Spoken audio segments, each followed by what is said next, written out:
Tom Martin, and welcome to another episode of A San Francisco Conservative, the new podcast series featuring yours truly, Tom Martin. I'm a longtime journalist. I've produced stories for ABC News, Good Morning America, CBS News Sunday Morning, CNN. I've even covered the White House for a year for the Nightly Business Report on public television.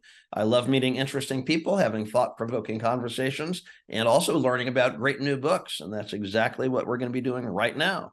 And that is thanks to my co-host, the man of the hour, David Parker, author of Income and Wealth, a San Francisco conservative, and his new book, Rome 476. Welcome, David. How are you? I'm fine, Tom. How are you today? I'm great. I have to share with our viewers and our listeners, I had the pleasure of traveling out to San Francisco to be with David not long ago. And it was great to hear your jazz band and again, enjoy some thought-provoking conversations. So let's get right down to it, shall we? Sure. Okay. So I think of you as a Renaissance man. You've been a teacher, you are a jazz musician, you're a studious scholar, even currently, and so much more, successful investor. What inspired you to add author to that already full portfolio? I suppose I have 150 years experience, 30, 40 years in each one of those categories. But real experience, really had simultaneous careers. Maybe not 40 hours a week in each, but I worked smart and I really had those careers. And then I feel it is I'm compelled to bring it together to tell America a few things. It's a pretty broad thing, tell America, but that's how I feel that the nation has become pretty progressive. From 1933, we've reversed what the founding fathers gave us. And I'm thinking it's wrong. And I'm compelled to say that. So that's why I started writing. Excellent. And I'm curious, what inspired you to focus on the study of history? I mean, again, readers of Rome 476 will learn about the fall of Rome, and you isolate three great civilizations that we should all know about. So many of us are just kind of, especially journalists, I suppose, are just caught up in kind of the events of the day, or trying to put dinner on the table or something like that. But you say there's really some great benefits that we can derive from seriously studying history, as you have. Can you tell us a little bit more about that?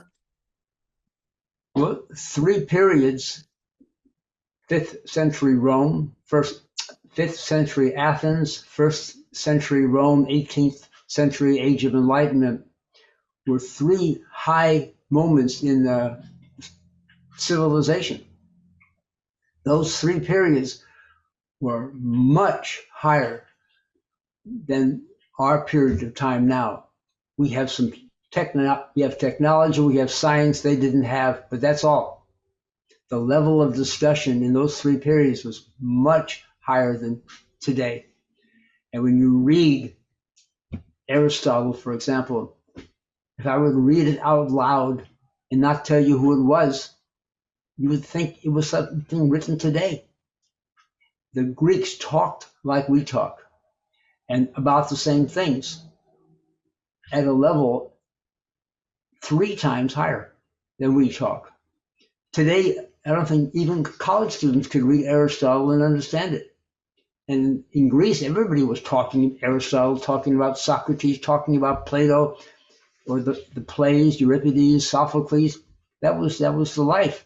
That was a general conversation. There's very few people today even understand it. But the issues were also the same, is my point. And when you read how they handled what you could call today's issues, it's shocking. It's inspiring. And I can't get enough of it. And if you want an example, I'll give you an example. Yes, please. Someone asked Aristotle about private property. He says, yeah, there's 3 ways. The society, the community can own all the property. That's Marxism. That's one way. Or you can kind of down the middle. Maybe society owns the means of production and people own their own homes, for example. Or third way, just let it go. Everybody owns everything. There's no government ownership of anything.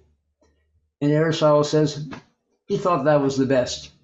And the reason, diversity. His words, diversity. That was important for society. Amazing, amazing. And that I was a minute ago, as you were speaking, I was thinking of another related question. And when you mentioned Aristotle stressing the importance of diversity, that kind of underscores, I guess, my question. And when we talk about, finances, some things are necessities and some are luxuries. And I get the sense you're telling me and our audience that the study of history is not just interesting. It's not just some kind of like an interesting pastime. It's really relevant to our lives today. Is that right?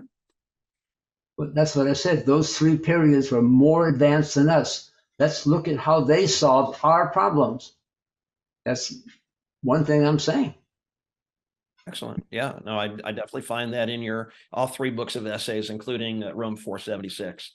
And following up on that, a minute ago, we were talking about, your really impressive portfolio. You said you were joking, you have 150 years of experience, which I love. And I was just curious, in your role as educator, musician, investor, author, do you find that they kind of cross-pollinate one another? Do you find that kind of your many years as a musician, first a classical musician, and again, for many years as a jazz musician, that somehow that gets into your world of real estate investing and deal making, for example? Before you answer, David, I'm sorry. Dia and I think we need to stop. So hold on. Thanks, everyone. Anytime, Tom. Hello, and welcome to another episode of A San Francisco Conservative, the new podcast series featuring yours truly, Tom Martin. I'm a lifelong journalist. I've produced stories for ABC News, CBS Sunday Morning, CNN. I've even covered the White House for a year for public television's nightly business report. I love meeting interesting people and having thought-provoking conversations, and that's exactly what we do here on A San Francisco Conservative, thanks to my co-host, David Parker, author based in San Francisco. David is the author of three great books, Income and Wealth, A San Francisco Conservative, and now Rome 476. And I highly encourage you to pick up copies of all three. Hey, David, how are you today? I'm fine, Tom. Thanks for inviting me. Great to see you. Great to see you. And I'll just share with our viewers and listeners, I had the pleasure of traveling out to San Francisco not long ago and spending the day with David. And we had some friends from the Ashbrook Center in Ohio visit, and they did two great interviews with David. I got to hear David's jazz sextet, which was amazing. And so that was really, really fun and inspired me to ask some great questions. So let's get right to it. David, I often think of you as a Renaissance man. You've been a public school teacher for 40 plus years. You are a active and very successful investor in real estate as an entrepreneur. You're, as I just mentioned, a very active jazz musician leading the Dave Parker Sextet. What inspired you to add author to that portfolio?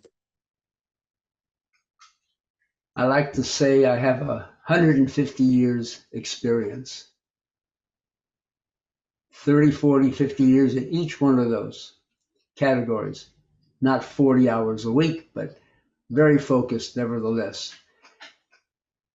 And I feel compelled to tell the nation, and certainly young people, but the nation, that we made a mistake in 1933 and reversed what the founding fathers gave us, and we became a progressive nation. And it hasn't helped, and we should reverse it again. Yeah, we should reverse the war on poverty, for example. Yeah. No, I apologize for interrupting momentarily there. But And again, you really answered what I was thinking of as sort of my follow-up question. And that is, so many of us, and especially journalists, are caught up on the events of the day, and we're kind of busy and overwhelmed with, again, the events of the day. But you were inspired to go back and study history. And, you just gave us a good example of something that was set in motion decades ago by the president at the time, and that affects our days, our daily lives today even. But tell us a little bit more about that, why you were inspired to go back and study history. I'm amazed when I read 5th century Athens, for example, Aristotle, for example. If I didn't tell you who it was, I just started reading out loud, you would say, this person sounds like us. They sound like us, and they talk about the same issues we have, only at a much higher level of discussion. 1st century Rome and 18th century Age of Enlightenment, similarly, same issues, but the level of discussion in society as a whole is much higher. Today, people could not read Plato and Aristotle or watch the plays of Sophocles and Euripides or read Socrates and really understand it. The schools aren't preparing students to do that. In the past they did, but they don't. And our level of discussion is low, but it's the same issues.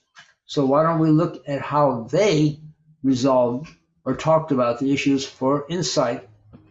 We can just do what they did, which is correct. And I'll give one example. As Aristotle was talking about property, he says, yes, society as a whole could own all the property. It's a kind of socialism, communism. That's one way. Another way is in the middle. Maybe society owns the means of production, and maybe individuals own their own home.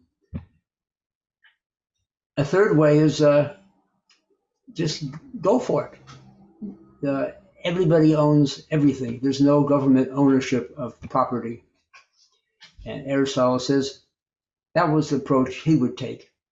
And the reason, his words, diversity.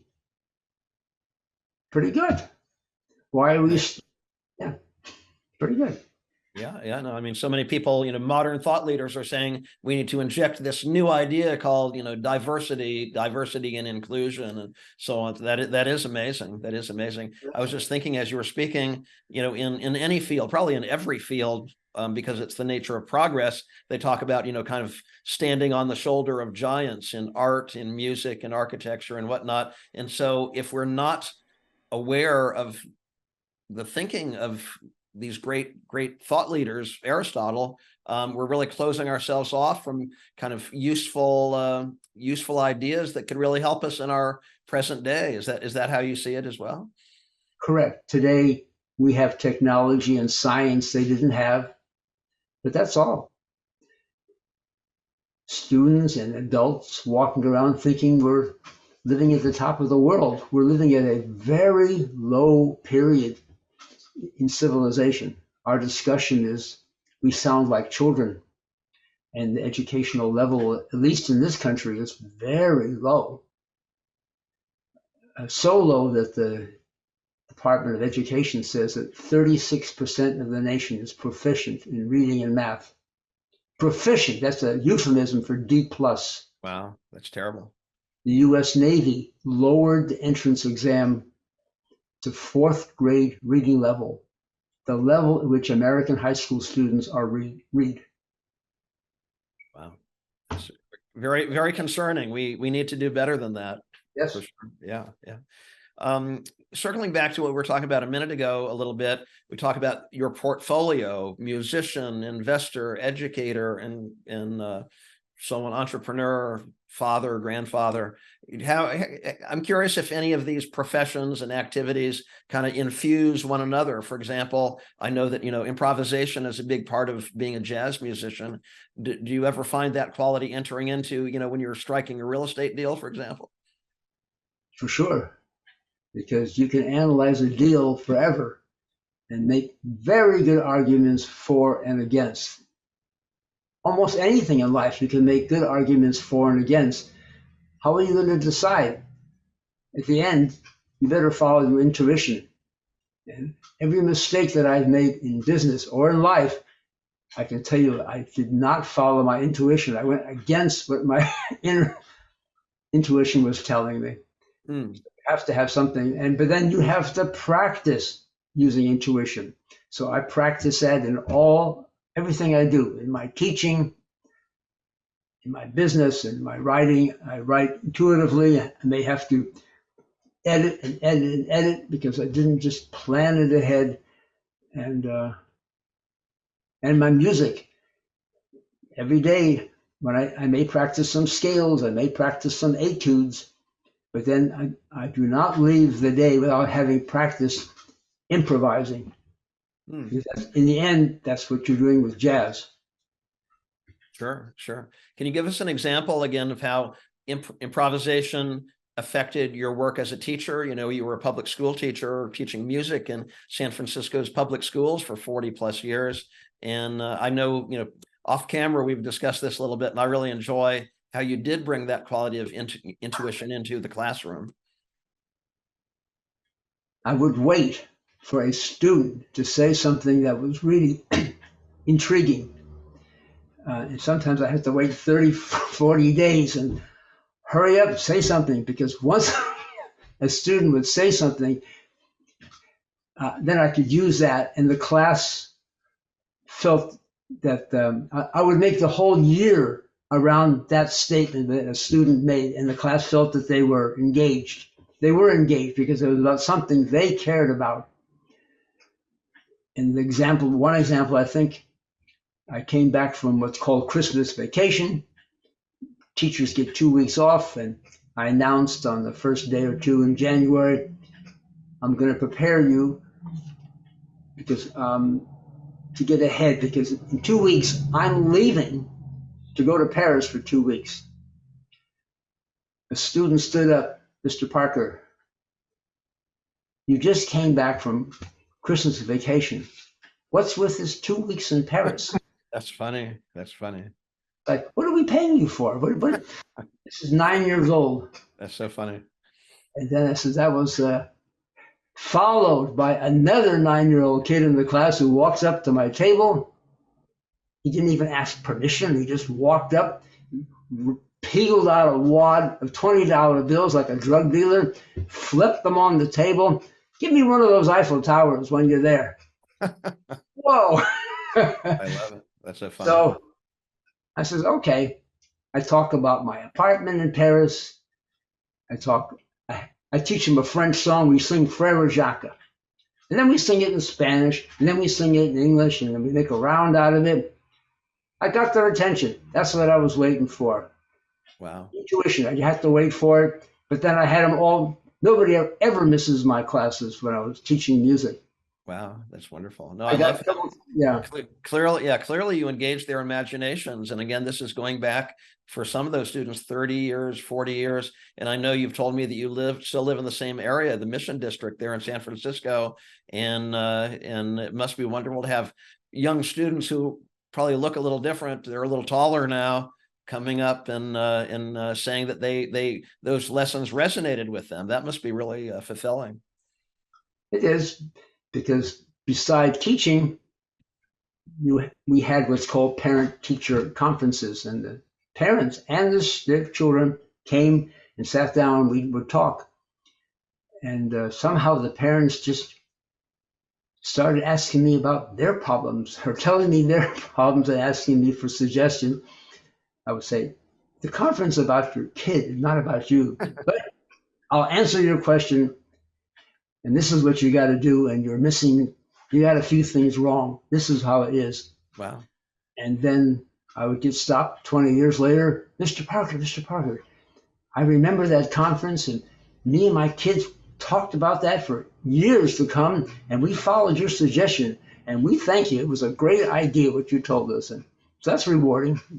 Wow, that's wonderful. That's wonderful. Well, I want to just take a quick moment. I'm loving all of this conversation, as I always do on our podcast series. If you're just joining us midstream, either visually or on audio, This is a San Francisco Conservative, the new podcast series featuring yours truly, Tom Martin. I'm a lifelong journalist who has worked with ABC News, CBS News, CNN, covered the White House, and my co-host is author David Parker. David is the author of now 3 books that are available for your purchase: Income and Wealth, a San Francisco Conservative, and the new book, Rome 476, which is just as wonderful. All 3 are books full of inspiring and really fascinating essays that help put our current issues and challenges in focus. That's how I read it as a journalist, and we talked a little bit about that. I want to, hear a little bit more from you, David, about why you write essays. Your first book of essays is Income and Wealth. What inspired you to start writing essays? Well, it's intuition and epiphany. Those are momentary, and they're at the moment, and they're short in that sense. So I write an essay about that idea. It's not that long, 3, 4, 5 pages, 10 pages sometimes. And I realize that's what I am. I'm full of sophisms and I'm full of short essays. So this is David Parker Essays, Volume 3, Rome 476. So they're all essays. That's how I think and write. I love it. I love it. I was talking with a couple of friends earlier today, in fact, about, a lot of our mentors and the people who inspire us say, you must read. My friend was talking about Warren Buffett, in fact, talking about finance. He said, Warren Buffett gets up in the morning and most days he just reads and absorbs ideas, and that, steers him in the direction of the decisions that he makes. And it's like, wouldn't it be wonderful if we could all just read? And it seems to me, again, being kind of a media person, that so many of us just have short attention spans these days. So I can see how the essay is really a great form to absorb that wisdom from the ages and do it in a way that we don't need to read a 600-page book, or, it's not War and Peace by Tolstoy or something like that. So great job, David.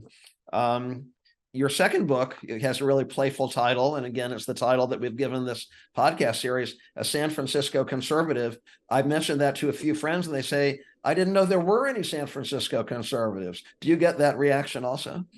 Yes, I'm the only one. It's historic. It's amazing. Yes. My family and my friends, I'm born and raised in the Ted Kennedy Democratic household. So I'm a San Francisco conservative, and in parentheses, not that conservative. I'm playing with my band, is all these tough guys, and I'm teaching inner city schools, and I have no hang-ups with gender or ethnicity or racism.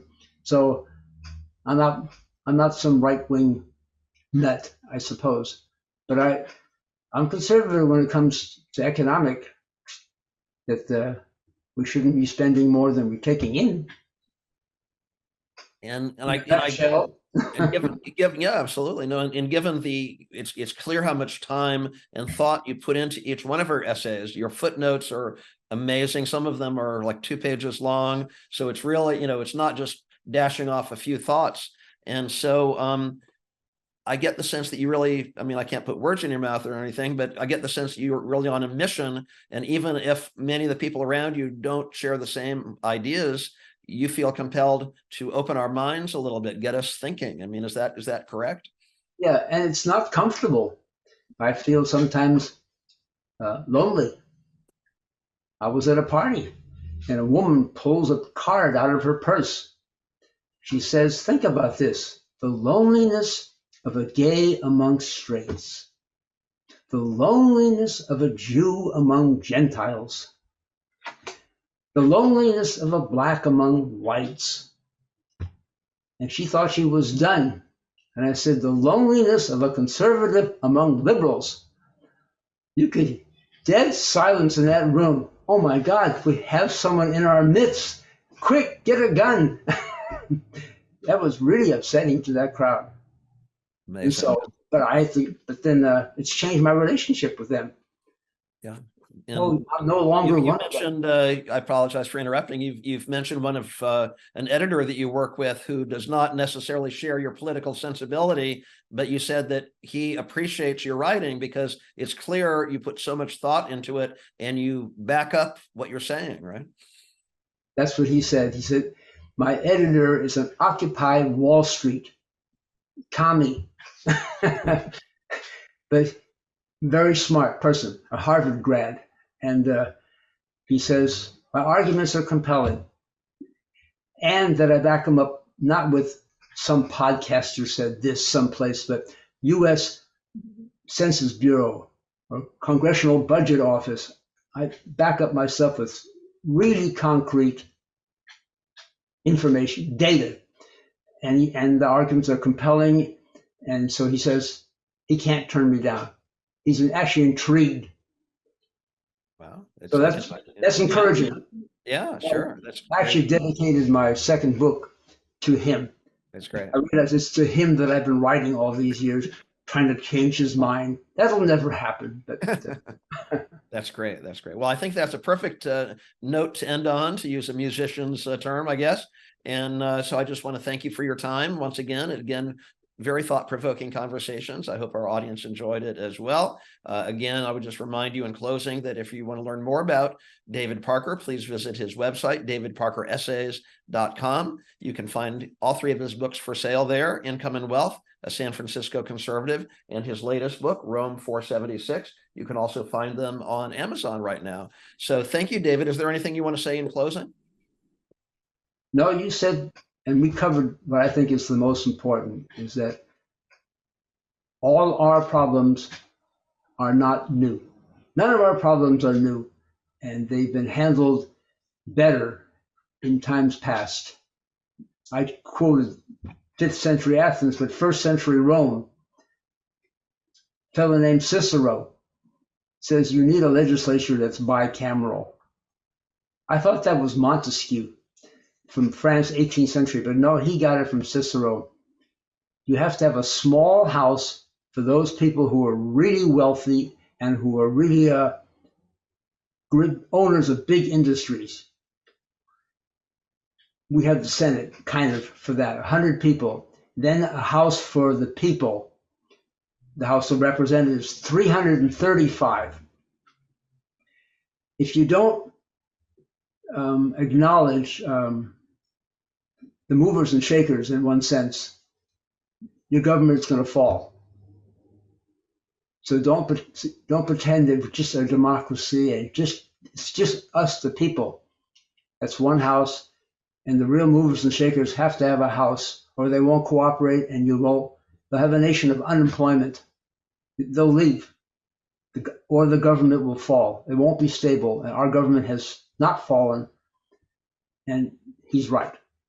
Yeah. That's from Cicero. Students should be reading that in high school and college. Excellent, excellent advice. Excellent advice. So thank you. I enjoyed it, and I look forward to our next conversation. Thanks very much. All right. Pleasure.